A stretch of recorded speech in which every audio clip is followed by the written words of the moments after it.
Activision presents a smashing blast from the past. Developed by Vicarious Visions.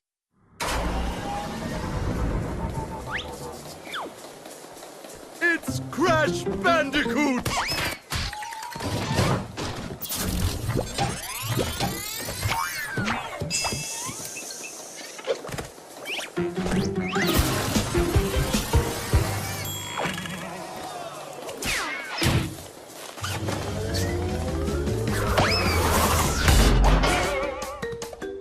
Hey guys, what's up? I'm Jack and I am yet another Let's Player here on YouTube, bringing you yet another Let's Play of the Crash Bandicoot n.sane Trilogy for the PlayStation 4.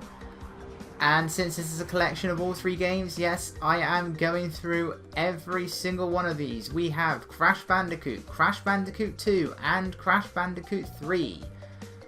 So, once this really long loading screen is done and over with, it's Crash Bandicoot! It is indeed Doctor Cortex, so let's begin a new game. And I love that old PS1 save file. What? I thought I had multiple save points for this thing. Oh. Well, okay then, fine. If I have to get rid of my old progress, I'll get rid of my old progress. Hey, Aku Aku. Yeah, he's on all the loading screens and it is really creepy. But, Dr. Cortex, we haven't determined the cause of past failures. Moron! This Bandicoot will be my general. He will lead my Cortex commandos to world domination. This time, I shall reign triumphant.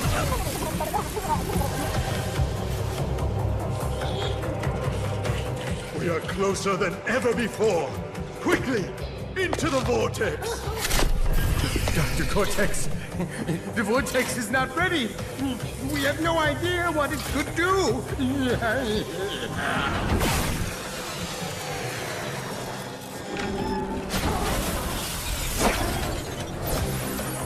Failure again.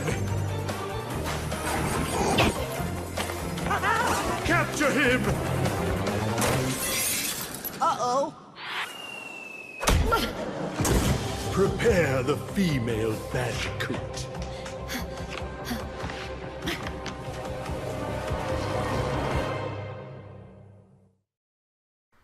And welcome to our first level of the game. This is n.sanity Beach, and these loading screens for the remake they're quite long, but at the very least they give you a little hint, not that it means much.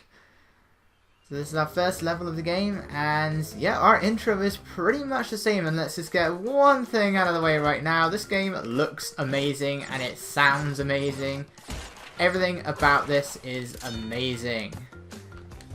Except the fact that I can't jump on a box. So it's amazing, it's just amazing for the wrong reasons.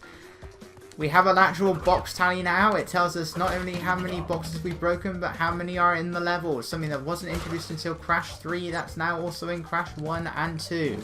And in Crash 1, it's definitely the one that's benefited from this remastering the most. But the most important thing, you can actually die in these levels now. In the original Crash Bandicoot, you could not afford to die in any level once you hit the first checkpoint. You could still die and get the gems before you hit the first checkpoint, but after that, you had to make sure you did a no-death run, and if you died, you had to hit pause and select, and you had to try the entire level all over again. and yeah, so now, if we were doing the original, I would now not be able to die at all in the level.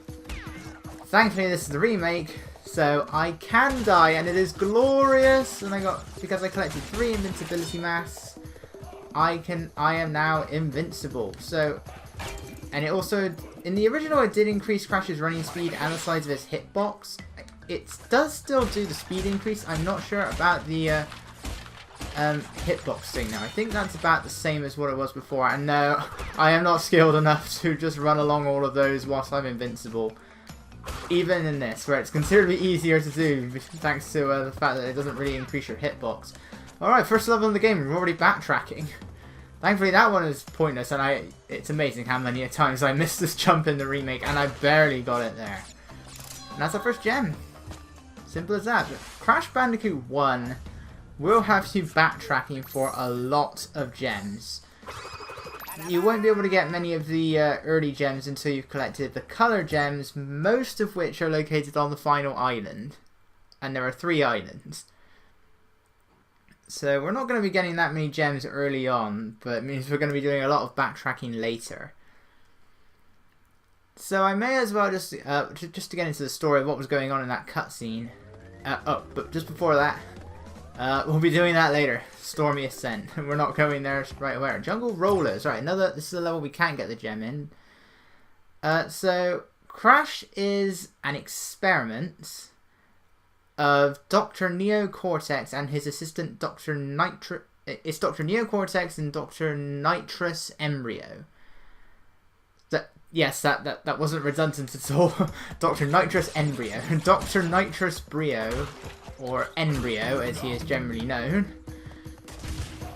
And Crash is pretty much one of several failed experiments. I'm guessing that he was wearing the jeans originally before he even goes into the machine, and that applies to Crash 1 as well.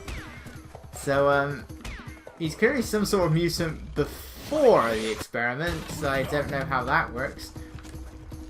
But he was escaped, and he was too nice, I hear, is what the reason behind it. And this is what we need a platform for. We're not going to be able to get the green gem until we enter the Lost City, so it's going to be a while before we come back here. And that's the only green gem that we can get before the 3rd island as well. Whoa! Right. If I could get that last one, I would have gotten an extra life. Not that extra lives are very hard to come by in Crash Bandicoot. There's one here, and that's a lot easier to get in the remake. But when Crash escaped, he left behind his girlfriend Tawna, who we will not be seeing in any mainline Crash game other than a photograph in his house. And what we don't see is apparently this mask here. He's known as Aku Aku. And he's the guardian, I think, of these islands. And he agrees to help Crash get Tawna back, even though she's clearly right here. Cheers for us. Cortex kidnaps her, which is better than the original, which is just right there. And we can't take her with her. The question is, how did she get there? No, seriously, how does she get there? How does she keep escaping? No, piranha plants from Mario. And these ones aren't in pipes. Look, we're 13 lives already. We're in level 2. I mean, Crash 1 is a game that I can expect to be dying a lot in. Yeah, and this is the thing. When you have to come back for levels, when you get the required colored gem, you often have to come back for just so few boxes. And that's what's really annoying about it. I don't even remember dying in the level. When did I die? That's what Crash normally does when he wipes his forehead like that. That means you died in the level. Wow, I'm forgetting things already. I don't recall dying. But, never mind. Aku, you are really freaking me out there, buddy. Yeah, probably the worst thing about these remasterings, though, is the loading screens. They go on for quite some time. I'm not sure if it's any faster on a PS4 Pro. I'm playing this on the original PS4. I don't know if it's any faster on the Pro. I hear it's slightly faster, but they're still kind of long. I mean, they're not too bad, but they're still pretty lengthy. Anyway, the Great Gates. We're going to be waiting this one the longest to get there. We're not going to be getting the gem for this one until pretty much the very end of the game. It's the very last color gem. Well, it's not the very last, because it requires the yellow gem, which is in the last level of the game. It's not going to be the last color gem you get, because one color gem does require the yellow gem. Yes, I guess I does, but it's the only time anything like that happens. I want that extra life. I've already platinumed the game. I don't need to get the 99 lives thing, but I want to. Now, of all the things in this remastering that I'm not, that I don't like entirely, is the control. It's better than Crash 1, but but Crash is still surprisingly heavy. Damn it. I mean, I can't... I can still get it. Crash is still lighter than what he was in Crash 1, Because he's really heavy in Crash 1. Whoa, that was close. But he's not quite as light as they made him in Crash 2. It's sort of right in the middle. And it can really throw you off at times. Like, even the developers, Vicarious Visions, have admitted that certain parts of the game are harder than the original. For the most part, this version of Crash 1, this is the way to play Crash 1. It's the definitive version. It's the definitive version of all 3 games, I'd say. But besides the fact that it's still Crash 1 with all of its problems, the controls are still a big issue, and one of the main things for that is the fact that I don't have my slide jump from Crash 2, an ability I love to use so much. But unfortunately, because of the controls, it can make certain levels even harder than what they were in the originals, and 2 levels where that really comes into effect would be the bridge levels, and we'll be getting to those later. It's the High Road and Road to Nowhere. High Road especially. Ugh. Great, but you missed 9 boxes, but I just broke them all, didn't I? But if you miss like a load of boxes, Crash will pretty much be lying on the floor, pretty much with a broken back, and that is a trophy. You get a trophy for that. I think you can do it in the first level. I think you need to have missed about 30 boxes, I'm not sure, so you are going to want one of the bigger levels. But most levels in Crash 1 are really short. Alright, Boulders is our first of 2 chase levels. Really time for some Indiana Jones. Da da da da da da da. Anyway. We can get the this one we can get the gem in. We can't get the gem in the second one. So this will be our second gem, hopefully, as long as I don't die. Unlike Crash 1, I never really paid attention. I always ended up breaking the boxes in Crash 1 in this level anyway. They're not that hard to miss, but apparently in the original Crash 1, any boxes broken by the boulder didn't count. Not the case here. They do count, thankfully. But these levels are... I like these levels. They're also probably my favourite chase levels in the original trilogy.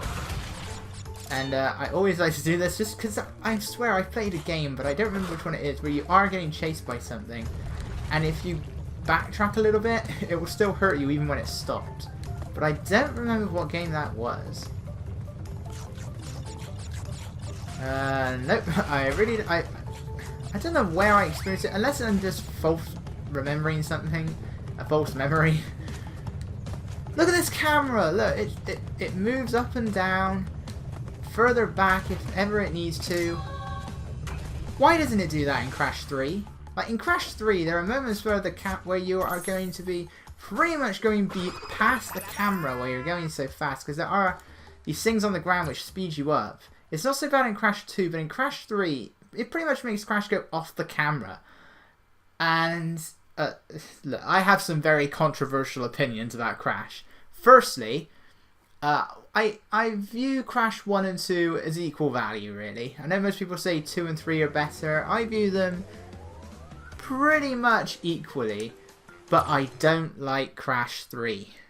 Yes, I said it. I do not like Crash 3.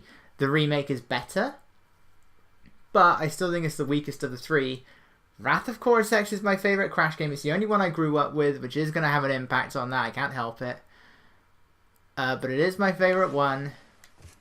And the 3 games after that, I haven't played any of the handhelds. But Crash Twinsanity, no. I absolutely despise Crash Twinsanity in so many ways. Other than the writing, which I really love, I hate Crash Twinsanity. And Titans and Mutants are some of the most average games I think I've ever played. Yeah, I think you can get the gem in... It was either this one... No, I think it's the next one. Up the Creek, I think it's called. Upstream, I think we need to get the orange gem for this one. And I do not remember which level you get the orange gem in. Right, these things... those things are instant death, by the way. The red ones don't activate until you step on them. The purple ones, you have to time your jumps. Yeah, the orange gem. Okay. There's one box under there, and there's a few more boxes beyond the end goal. Well, I should probably explain what these things are. These are Tawna emblems. When you collect 3 of them inside certain crates, you'll be sent to this bonus game. In the original Crash Bandicoots, these were your means of saving the game. Later games have made the save function a lot more simple, but in the original you had to collect the 3 Tawna emblems and complete the bonus game in order to save. And there are boxes, they were completely optional. The remake, it does make them mandatory. You have to break all of the boxes in the bonus games. They do add to your box count. But since this game has an autosave feature, I don't think it... they're not required for saving the game anymore, but they do serve as checkpoints.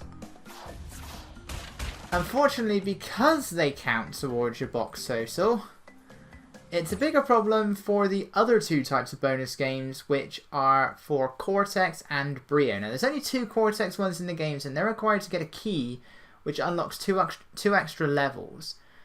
The Embryo ones, though, are just much harder courses. They were just for lives. That was all they were for. But they were much harder, and that's going to be a problem in some of the later levels. Right, now it's time for our first boss fight. This is Pupu. And, I should just point out, they made this fight so much harder in the original. In the original, you had to hit him 3 times. In this one, you have to hit him 5. Oh, they made it so challenging. Yeah, in Crash 1, they always give you like a double Aku mask. And yeah, you can just jump on him like that. You can't really do this in the original. You can still jump on him in the original, but I always found that I ended up getting hit every time I tried. So I could only do it like I could do it the first 2 times. I couldn't really do it anymore after that. But it's much easier here. The hitbox has been made better. From what I hear, the guys at Naughty Dog who originally made the game, they really loved animating this guy, and I love the trampoline effect. So Crash Bandicoot was developed by Naughty Dog for the original PlayStation, released in 1996. But Crash went out of Naughty Dog's hand. He's been going across various companies. He's now owned by Activision. And this is made by Vicarious Visions, same people who made the Skylanders series, as well as the Game Boy Advance Crash games, the Huge Adventure, Entranced, those Crash and Spyro games. Coco, what are you doing here? We'll get more answers for this next time. Oh, and they made Crash Nitro Kart, the Game Boy Advance version.